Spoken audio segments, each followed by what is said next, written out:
నమస్కారం. ఈరోజు మనం ప్రపంచంలోనే అత్యంత ఫేమస్ దేవతల్లో ఒకరైన వినాయకుడి గురించి మాట్లాడుకుందాం.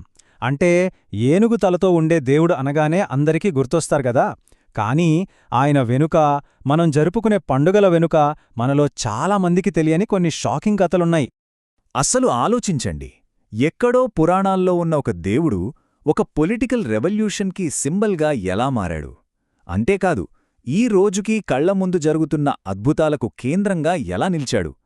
పురాణాల్నుంచి మొదలుపెట్టి మన స్వాతంత్ర్య పోరాటం వరకు ఈ ప్రయాణం చాలా ఇంట్రెస్టింగ్గా ఉండబోతుంది. ఈ మొత్తం విశ్లేషణలో మనం 4 మెయిన్ స్టోరీస్ చూద్దాం. ఫస్ట్, వినాయకుడి పుట్టుక వెనుక ఉన్న స్ట్రేంజ్ స్టోరీ. ఆ తర్వాత చంద్రుడికి సంబంధించిన ఒక శాపం గురించి తెలుసుకుందాం.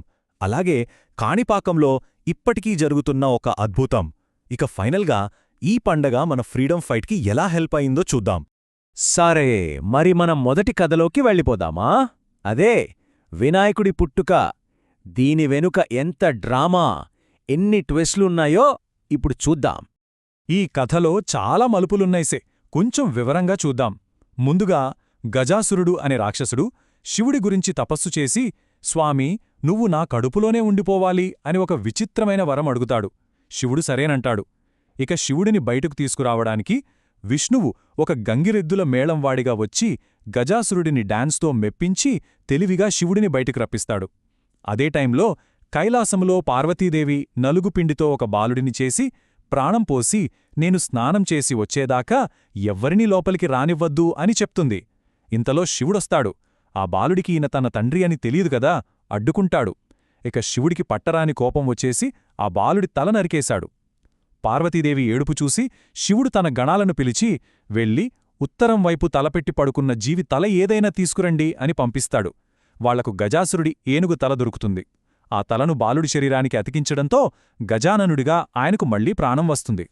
సరే, వినాయకుడి జననం గురించి తెలుసుకున్నాం కదా. ఇప్పుడు వినాయక చవితి పండుగతో కనెక్ట్ అయ్యున్న ఒక చాలా ఇంపార్టెంట్ సాంప్రదాయం వెనుకున్న కథ ఏంటో చూద్దాం. కథ ఏంటంటే, ఒకసారి వినాయకుడు కడుపు నిండా కుడుములు తిని వెళ్తుండగా బ్యాలెన్స్ తప్పి కిందపడిపోతాడు. ఆయన పొట్ట పగిలి లడ్డూలన్నీ కిందపడిపోయాయి. ఇది చూసి శివుడి తలమీదన్న చంద్రుడు గట్టిగా నవ్వేశాడు. దీంతో పార్వతీదేవికి పట్టలేని కోపం వచ్చేసింది. ఆ రోజు నిన్నెవరైతే చూస్తారో వాళ్లు అబద్ధపు నిందలు మోయాల్సిందే అని చంద్రుణ్ణి శపించింది. ఈ శాపమే ఒక పెద్ద కథకు దారితీసింది. ఈ శాపం ఎఫెక్ట్ నేరుగా శ్రీకృష్ణుడి మీద పడిందనమాట. అప్పట్లో సత్రాజిత్ అనే రాజు దగ్గర ఒక మ్యాజికల్ జెమ్ ఉండేది. దాని పేరు సెమంతక మణి. సూర్యభగవానుడిచ్చింది. అది రోజూ బోలెడంత బంగారమివ్వడమే కాదు, అది ఉన్న చోట కరువు, కష్టాలు అస్సలుండవు. శ్రీకృష్ణుడు ఆ మణిని ప్రజలకోసం అడిగితే సత్రాజిత్ ఇవ్వనంటాడు. పాపం కృష్ణుడు అనుకోకుండా ఆ శాపమున్న చవితిచంద్రుణ్ణి చూస్తాడు. వెంటనే సత్రాజిత్తు, కృష్ణుడే మా తమ్ముడు ప్రసేనుణ్ణి చంపి ఆ మణిని దొంగిలించాడు అని నిందవేస్తాడు. ఇక తన మీద పడిన నిందను చెరిపేసుకోవడానికి కృష్ణుడు ఆ మణిని వెతకడం మొదలుపెడతాడు. చివరికి ప్రసేనుడిని ఒక సింహం, ఆ సింహాన్ని జాంబవంతుడు చంపాడని తెలుసుకుంటాడు. ఆ జాంబవంతుడితో ఏకంగా 28 రోజులు భీకరమైన యుద్ధం చేసి అతన్ని ఓడించి ఆ మణిని తిరిగి తీసుకొచ్చి తను నిర్దోషి అని నిరూపించుకుంటాడు. అందుకే అప్పట్నించి ఒక నమ్మకం వచ్చింది. వినాయక చవితి రోజు ఒకవేళ పొరపాటున చంద్రుణ్ణి చూసినా సరే ఈ సెమంతకమణి కథ వింటే చాలు, ఎలాంటి అపనిందలు మనమీదకు రావు అని అంటారు. అందుకే ఈ కథను ఆ రోజు ఖచ్చితంగా వింటారు. సరే, ఇప్పటిదాకా మనం పురాణాల్లోకి వెళ్ళాం. మరిప్పుడు వర్తమానంలోకి వద్దాం. వినాయకుడి మీద ఉన్న నమ్మకం ఈ రోజుకి మన కళ్ల ముందు ఎలాంటి అద్భుతాలు సృష్టిస్తోందో చెప్పే కథ ఇది. కాణిపాకం టెంపుల్ గురించి వినే ఉంటారు కదా. దాని వెనక ఒక అద్భుతమైన కథ ఉంది. పూర్వం ఒక ఊర్లో చూపు మాట వినికిడి లేని 3 అన్నదమ్ములు ఉండేవారు. కరువు వస్తే పొలంలో ఉన్న బావిని లోతుగా తవ్వడం మొదలుపెట్టారు. అప్పుడు వాళ్ల గుణపం ఒక రాయికి తగిలి దాన్నుంచి రక్తం రావడం స్టార్ట్ అయింది. ఆ బావిలోని నీళ్లు వాళ్లమీద పడగానే అద్భుతం జరిగినట్టు వాళ్ల వైకల్యాలన్నీ పోయాయి. ఆ రాయి మరేదో కాదు, స్వయంగా వెలిసిన వినాయక విగ్రహమని వాళ్లు తెలుసుకున్నారు. అయితే ఈ ఆలయంలో కొన్ని దశాబ్దాలుగా ఓ వింత జరుగుతోంది. దాదాపు 50 ఏళ్లకు పైగా ఈ అద్భుతం గమనించబడింది. ఏంటంటే ఆ విగ్రహం ఇప్పటికీ పెరుగుతూనే ఉందట. ఆలయంలోని వాళ్ళు భక్తులు చెప్పేది ఇదే. దీనికి ప్రూఫ్ ఏంటంటే కొన్ని దశాబ్దాల క్రితం స్వామివారికి చేయించిన వెండి కవచం ఇప్పుడు ఆ విగ్రహానికి అస్సలు సరిపోవట్లేదట. ఇంతేకాదండోయ్, ఈ గుడికి ఇంకా చాలా ప్రత్యేకతలున్నాయి. ఆ విగ్రహం ఇప్పటికీ ఆ బావిలోనే ఉంది. ఇక్కడ ఎవరైనా ప్రమాణం చేస్తే అది నిజమనే నమ్ముతారు.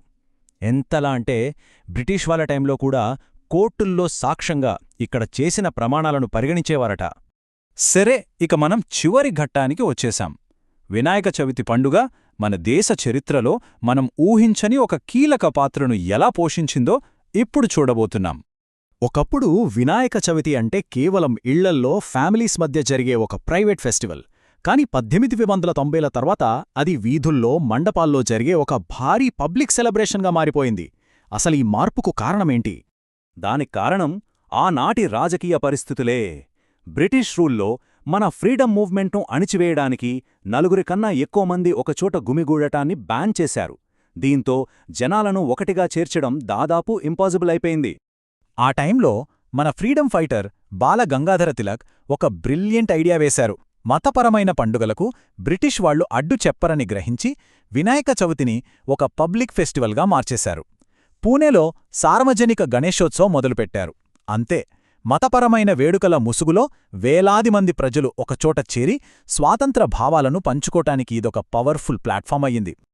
చూశారుగా, వినాయకుడి కథ పురాణాల్లో మొదలై కాణిపాకం లాంటి ఆధునిక అద్భుతాల మీదుగా ప్రయాణించి చివరికి మన దేశ స్వాతంత్ర్య పోరాటంలో ఒక కీలక పాత్ర పోషించింది. దీన్ని బట్టి మనకేమర్థమవుతోంది? మనమిప్పుడు జరుపుకుంటున్న ఎన్నో పండుగల వెనక మన ఊహించని ఎంతో పవర్ఫుల్ హిస్టరీ దాగి ఉండొచ్చు. మరెలాంటి కథలు ఇంకా ఏమున్నాయో ఒక్కసారి ఆలోచించండి.